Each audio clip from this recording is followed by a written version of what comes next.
Hello, awesome people. I hope you're having a great day today. Today, we're taking a look at the last short story. Actually, it's more of a novella.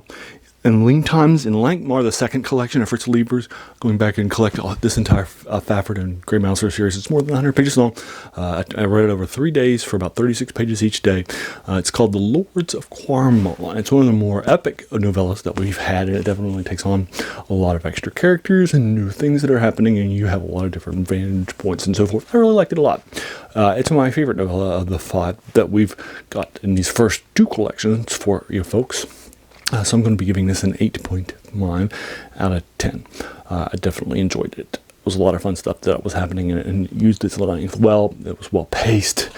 It was definitely well done, and it was definitely well written. So I'm giving it an 8.5 out of 10. Loved it a lot. The Lords of Quarmall. So this collection got started publishing in the year 1939 with a short story called Two Sought Adventure, and it was published in Pulp Era, and then it was published in a lot of short stories and novellas over the decades for you folks. And this collection collects them chronologically, not when they were published, but by the time of the timeline. So sometimes you'll have one short story that was earlier in his career, before he'd really gotten his skill down, and then the next one will be more of later in his career, which is much stronger, and was nominated for a Hugo and a Nebula, like the first novella in this collection, and the first short story, Met in Lankhmar. And so forth. And so you'll definitely publish in 71 later in his career, right? So there's a lot of unevenness in it as a result, and I would have preferred for them to have been published while he was developing his craft, in order by publication, not in order by the characters and so forth. But anyway, let's do it. One of the reasons why we're doing a deep dive into this collection and him generally is because, he died in 1992, and he published actually in every decade from the 30s to the 90s. The title of this channel, The Worst Thing About New Books, is a quote by a French philosopher named Jacques Joubert, who said that the worst thing about new books was that they kept us from reading the old ones. And so somebody who's decades old, published a lot of his things before I was born in 76, is definitely somebody who's a passion of my name. And also all 3 genres that he's won awards for, fantasies, horrors, and science fictions, like the Stoker Award in horror, are 3 genres that are covered by my channel. So he's definitely a well-known name who's heavily influential, even today, particularly in fantasy and particularly this series. So we'll talk more about that later on after we do my review of this novella for you folks. Now, as a reminder, my reviews are spoiler-free, so we won't be doing a deep dive into the spoilers and the endings and that sort of thing. But what I like to do is get you started with the novella in the first couple of sections for you folks.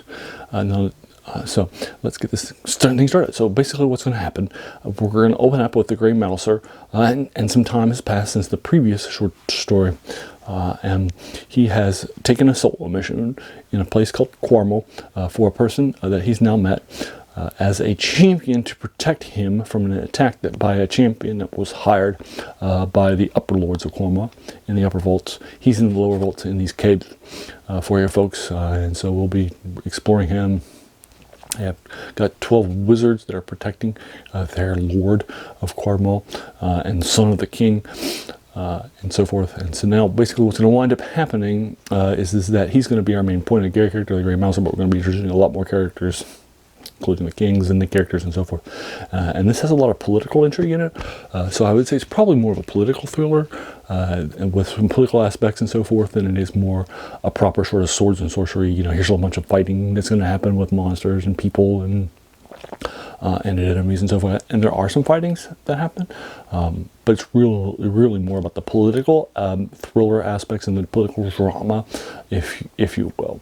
But again, I definitely liked what happened, and all the different vantage points and different characters that are going to pick up and have, and they're going to be point of view characters for different sections of this novella. So I liked it a lot. Definitely thought that it had an epic feel, an epic tone, an epic ending, and so forth. Begin no spoilers, just a quick little happy of what's happening with you folks. So there you are. So that's my quick and dirty review of The Lords of Quarmall by Fritz Leiber. So I talked earlier about how influential he was. Let's talk more about that. He had published this series, starting in 1939, pre-Tolkienian, and his stuff had a lot of popular stuff that were happening in modern fantasy works. For example, he created the Thieves Guild concept. He created the concept of these two characters, Gray Mouser and Fafhrd in the series, are BW characters, are both thieves with a high level, degree of training. And so thief characters in today's RPGs and books and comics and video games are definitely all taking concepts and characters. So if you're playing a Thieves class, you're playing Gray Mouser and Fafhrd. If you have a big giant thieves field in your place that controls and dominates trade and the thieves work and so forth, then you're reading this series. Similarly, his giant seedy city with Horror Street and the Plaza of Dark Delights and things like this, this giant seedy city that dominates the plane of Nelon, called Lankhmar, is also heavily influential in modern stuff too. And in fact, there's actually a campaign setting in a role-playing game called Dungeons & Dragons in the 80s called Lankhmar that sets out this area.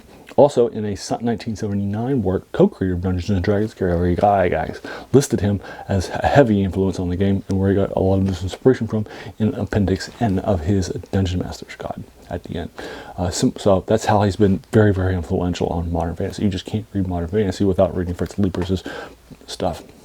He was publishing heavily during his career for you folks. So that's how influential he was. Also, he was a protege of H.P. Lovecraft in the pulp era, who died in 1937 and was an editor and wrote a lot of things and so forth. And they talked about, he looked at his book, short stories and so forth, and helped him develop his craft before he published his first short story in 1939. So with Two-Sided Adventure. So that's pretty cool too.